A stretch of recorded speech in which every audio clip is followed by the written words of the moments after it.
Now, speaking on behalf of the Board of Finance, Chair Jim Palin.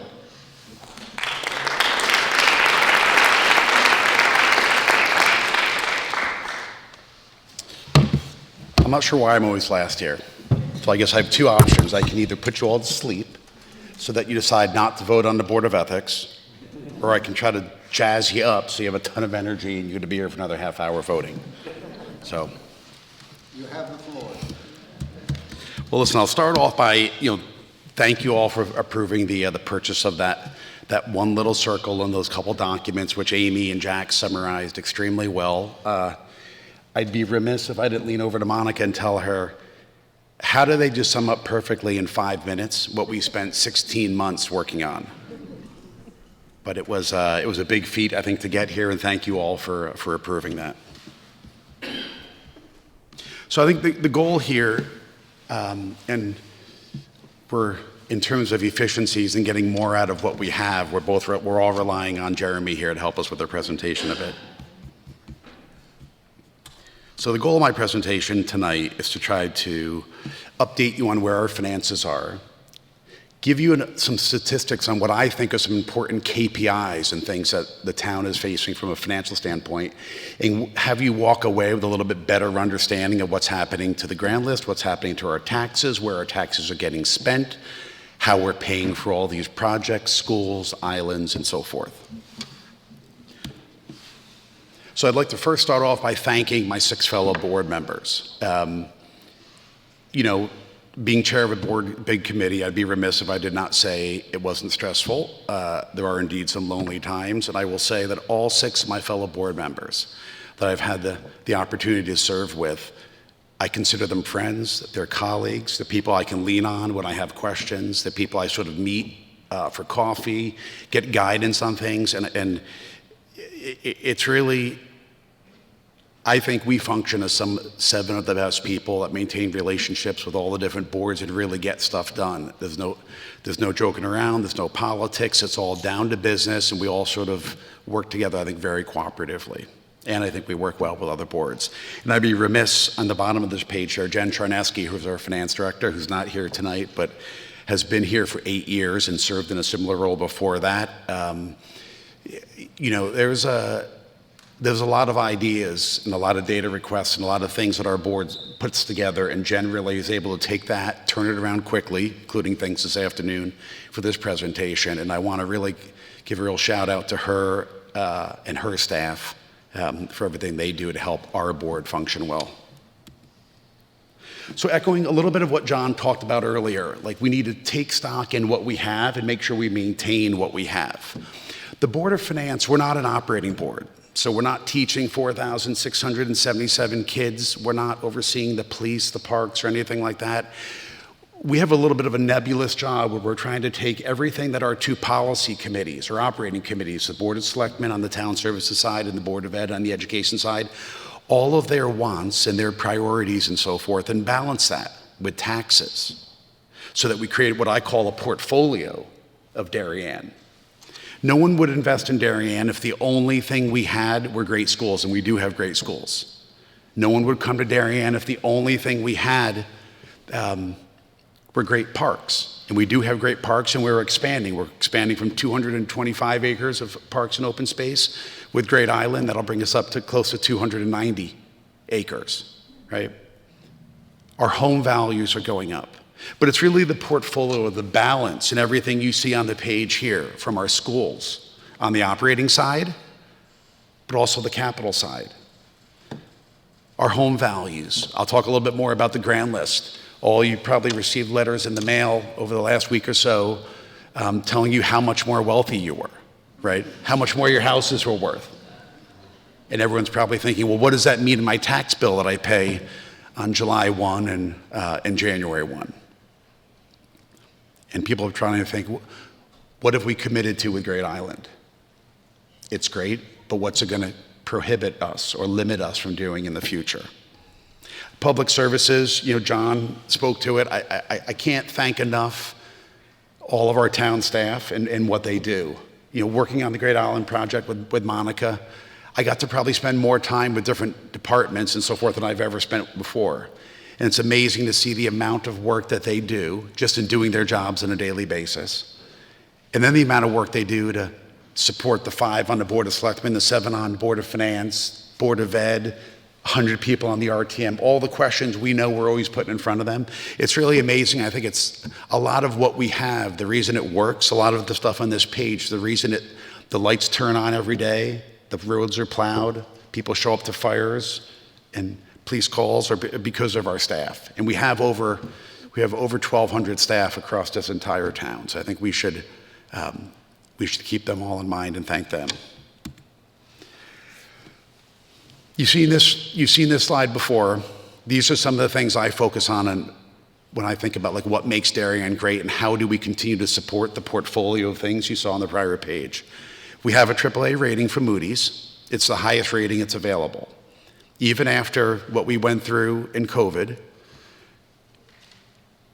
the bonding for the Oxford School, which is close to over $50 million worth of bonding from a proceeds perspective, the $85 million that we approved, that we paid for Great Island, and the $103 million of bonding that Moody's actually approved.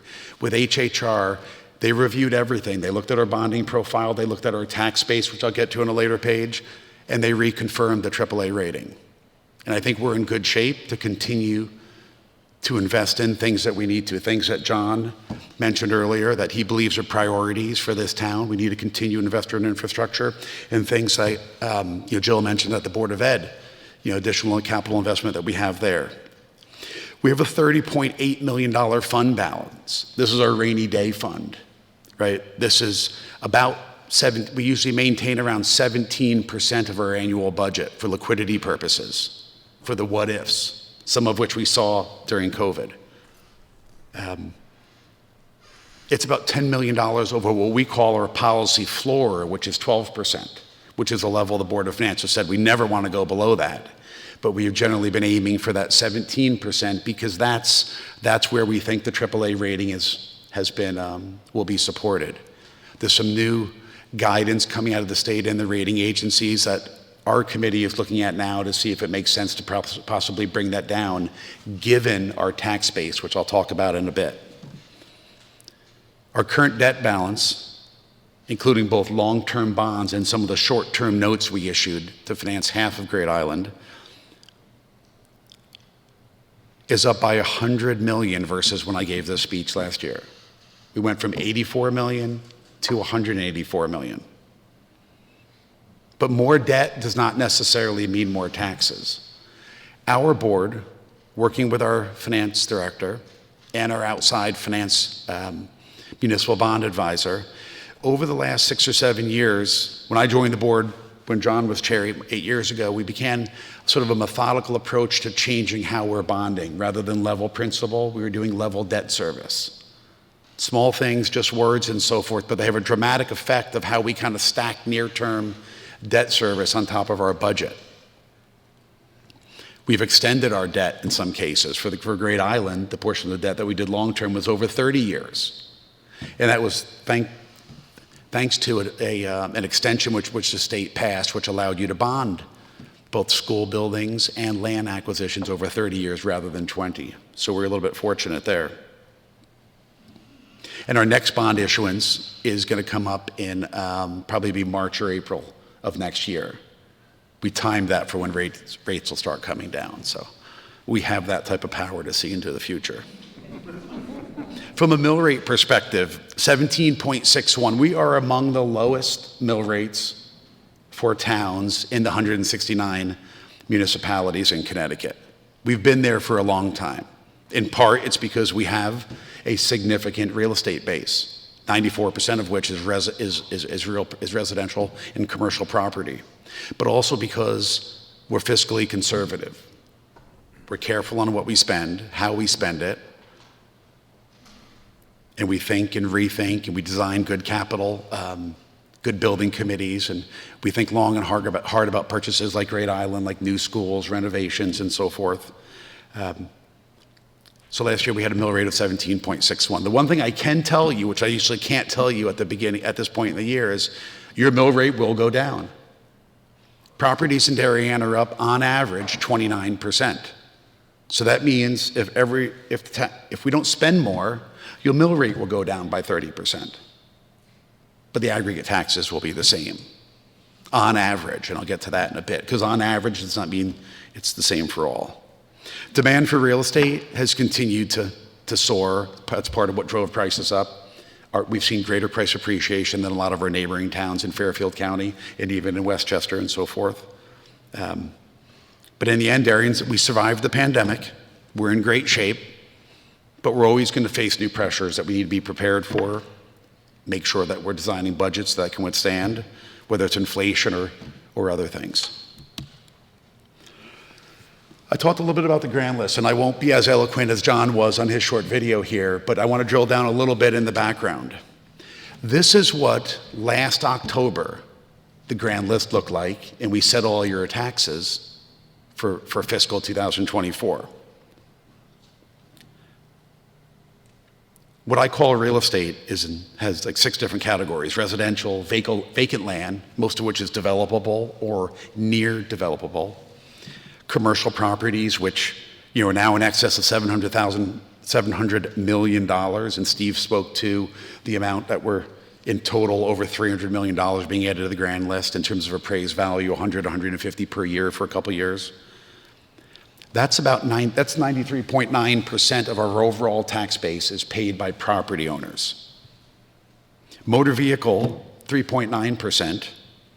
And if you look in that second column from the left, 17,437 cars, motor vehicles in this town, for 21,498 residents. A lot of cars. A lot of cars. Personal property, that's largely, as we see business activity expand, you'll see more personal property being taxed and so forth. So on the real estate side, let's break down that 93.9% a little bit more. 89% of it is residential. 8.7 is commercial, relatively small compared to a lot of our neighboring towns. 1.3 is vacant land, and 0.7 is other.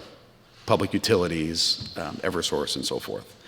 Motor vehicles, about 4%, and personal properties at 2%. Next page. So what happened this year when everyone got letters in the mail and just before Thanksgiving? Well, every 5 years, the state of Connecticut requires that each municipality reappraise all of the real estate in their jurisdiction. And that's different than your motor vehicle and other ones which get reappraised every year. So on average, and you've seen some different numbers, 28 and 29, depends on how you're kind of cutting up the data and so forth, but on average, real estate, our homes, went up by 28% from 2022 to the 2023 revaluation. You'll see below, it was relatively consistent, but there are some variations. When I look through the data set of about 6,800 properties, the low was a property going down by 56%, and the high was a property going up by 79%. So that top line, you can just reinforce the 27.8% on average of the 6,800 properties. That's what went up. We dug down a little bit deeper to look at how is the tax base shifting? Because 5 years ago and 5 years ago before that, when you look at the financial crisis and other sort of events, it was shifting around a lot. I divided the 6,800 towns up into 5 different baskets, 5 quintiles. The first 1,365 homes, going from those that have the lowest appraised value to the highest, are those homes that are appraised at, not assessed, at $768,000. Last year, they were 6.98% of the grand list, and this year they'll be 6.94. Not a big change. Only about 0.4% of the tax base shifted out of those 1,365 homes, and on average, that quintile went up by 27.6%.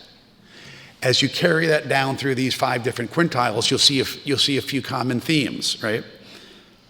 There wasn't a major shift in terms of the tax base shifting out of one quintile or into another, generally not more than 1% left a quintile or 1% moved into a quintile. And you can see that here that 42.85% of the homes in the town are valued at 2.106 or greater. And you can see the increases in those 5 pockets of homes increased from a low of 27.6 to a high of 31.9. Relatively consistent band.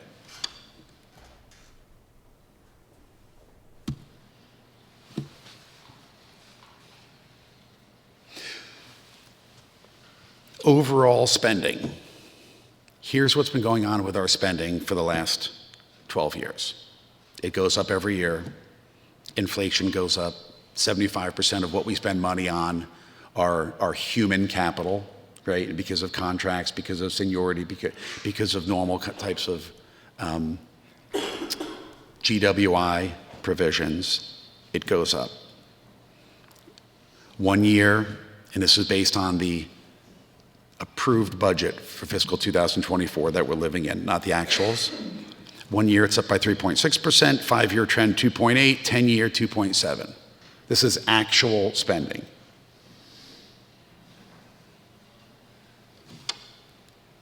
Next page. The Board of Ed's the largest portion of that spending, representing about 75% of our total spending, and that's both capital, the debt service related to their capital versus the town. Student enrollment, in this graph, in order to show the variations, it doesn't go down to 0, so it makes it seem like it's bouncing around a little bit more. But we've seen a little bit of movement in the last few years, a little bit of a decline pre-COVID. During COVID, things have been moving around and so forth, right? But we've seen a small decline, and as Jill mentioned, I think we're going to see 100 or more in the next few years. But we also don't have a ton of capacity in our schools. But there's, as Steve pointed out early, you don't see a ton of vacant lots sitting around Darien where you can build homes on. When you look at expenditures per student, those have continued to rise, a little bit faster than the overall spending, but there's a lot of fixed costs and there's a lot of uniqueness around students that it doesn't always match up. Next page. Our debt, which John asked me to look into, and I mentioned earlier, our debt's jumped from $84 million to $184 million. Highest it's ever been. Liz Mao would probably run down here and tackle me if she knew debt was over $100 million. But when you look at what you pay, but what are we paying for that debt service? Most of it was issued at extremely attractive rates. The $50 million that we issued for Oxbridge, 1.4% was our average bond rate. And I mentioned in terms of amortizing over 30 years versus 20, and level debt service versus level principal. All those things, as we've added debt, have allowed us to have the debt service go up at a much lower rate. So with all this bonding, these projects, we're talking about debt service going from maybe 6% of our overall budget to maybe 7.5%. Still way far less than a lot of our peers. What's coming up? The original appropriation for HHR was $80 million. It's going to be a little bit more than that and so forth. John mentioned some possible drainage and sewer projects. Right, we're spending about $1 million a year improving our sewers for the next few years, our sewer lines. We have a couple drainage projects, small projects such as fire trucks, which we have every couple years, and what we're going to start doing in Great Island. But I think we're well situated to be able to finance those if needed by bonding, and to do it in a way where it doesn't force our debt service to creep up as a percentage of too high as a percentage of our overall spending, because we don't want to be crowding out operating expenses, because in the end, taxes are not infinite. We do need to maintain, as I said on page 1 there, that top right-hand corner, low taxes. That's another reason why people move here. Next page, interest rates. This is just meant to give you a very high level of where rates are. Everyone's aware of what's happening with short-term rates. Municipal rates, we borrow the AAA rates. When you look at this graph, the blue line is the taxable, like the 10-year treasury, just to give you an idea of kind of what's happening to taxable rates. The municipal rate, which we borrow at, which the black, gray, and light gray are the 30, 20, and 10-year indices for municipal bonds, you can see they're coming down. I didn't put the dot graph up here because I feel like I'm at work right here, but everything's pointing towards rates coming down. First cut is probably going to be somewhere at the end of first quarter or beginning of second quarter. So that should help as we get ready to enter the market. And you can see here on the lower line there where we ended up bonding Great Island and part of HHR was actually a tad bit lower than when we came back in front of you in June of 2022 to actually approve it, to approve the purchase of Great Island and all the bonding there. Next page, I talked a little bit about our fund balance, our rainy day fund, right? That's, we're up over $2.8 million versus last year. Why? The Board of Ed returned an $800,000 surplus, which they've consistently returned surpluses over the last few years. Our town treasurer knocked the ball out of the park in terms of investments, moving stuff into treasuries, moving stuff into STIF, moving stuff into a sweep account associated with it. So we generated a lot of additional investment earnings, and we're doing so this year. And we didn't need to draw on the $3 million that we had allocated last year when we passed the budget. We never actually had to use that because the revenues that we had were more than sufficient to meet the lower expenditures than we had budgeted for. But that excess funds is there, and we're really looking at that in terms of whether or not we should bring that down and use a little bit more of it for capital needs this year.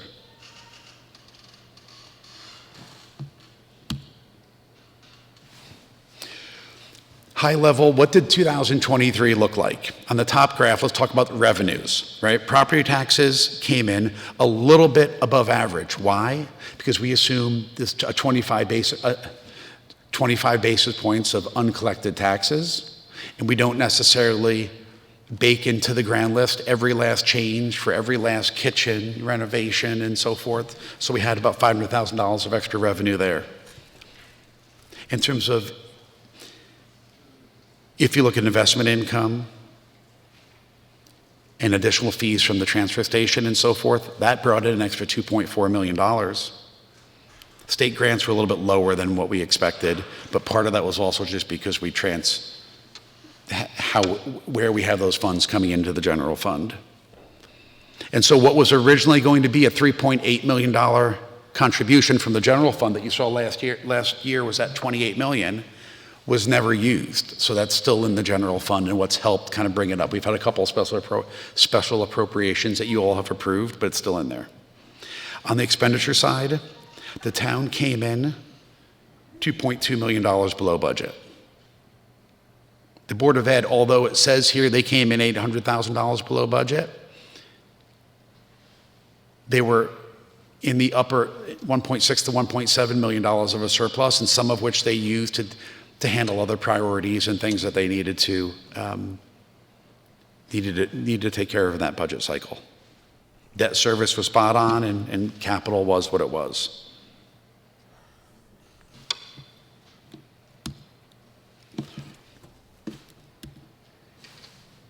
Budget guidance. John started giving this, and I've kept up that tradition here. We, and I think the RTM, F&B looks at it in a similar way. We kind of break the budget up between core, doing what we did last year, and just paying for it again, and growth, what's new. Long-term, my guidance in terms of what we should be focused on for our core services is 2.5%. Some of our contracts, you may have heard, are a little bit higher than that. But we can also keep finding efficiencies, and we need to keep finding efficiencies to keep that long-term tax growth rate, which keeps people moving here. Short term, for this year, Haven't seen the budgets yet.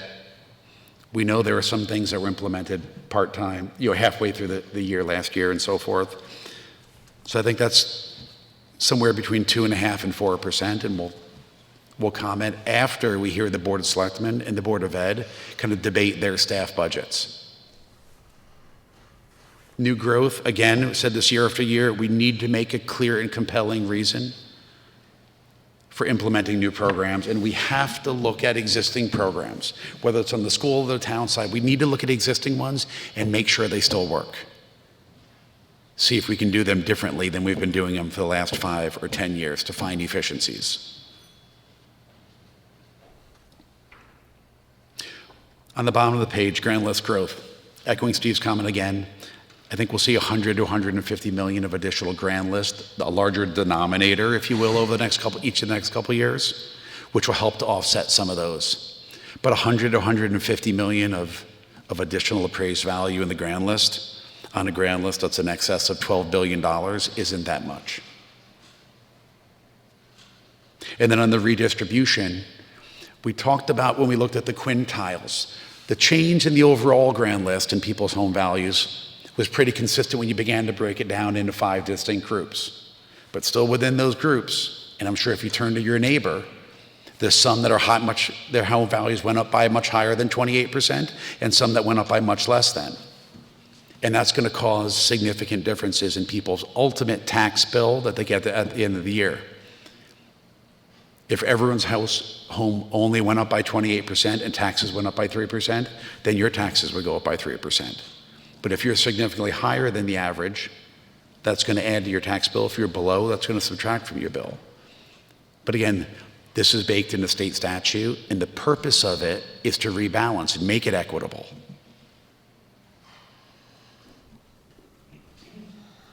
A couple closing thoughts here. New initiatives, I mentioned that. We need to drill down on these, and we need to make sure they make sense. They're necessary, whether they should replace existing initiatives. And we need to look at all the existing ones to make sure they all make sense by themselves. Oxford School is complete. It's beautiful. Hope you've all seen it. Great Island's been acquired. That's behind us. Saved $18 million and, spent a little bit more tonight to solve a couple things that we knew we had to, but less than what we expected.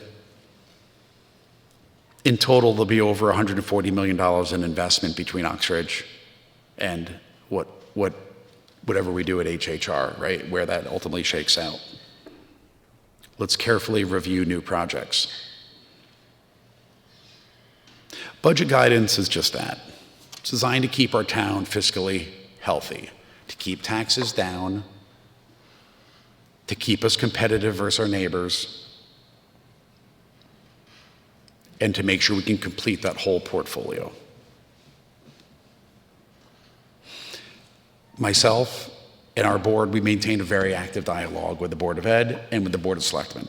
We try to keep a real pulse on everything that's happening on their committee so we can begin to formulate the approach to, what are we going to approve in April?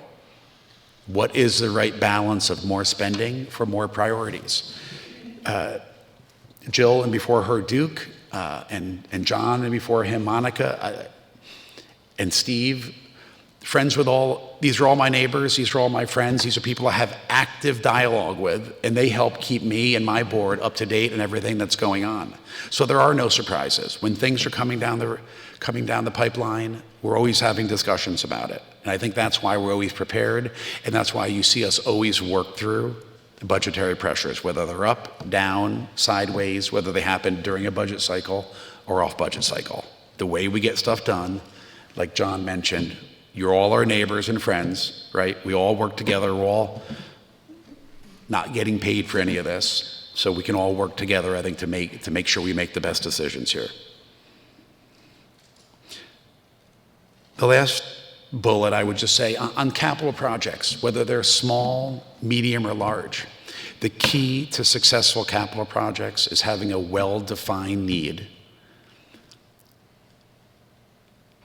coming up with good cost estimates, assigning staff, or in some cases, building committees, to look at them, to have a very organized process, a transparent process, and so forth. And that's where we generate sort of the best results, and those have generally resulted in the best projects in very cost-efficient manners. Process, process, process. And the more we can organize and get ahead of things, the better these projects will work out. That's it.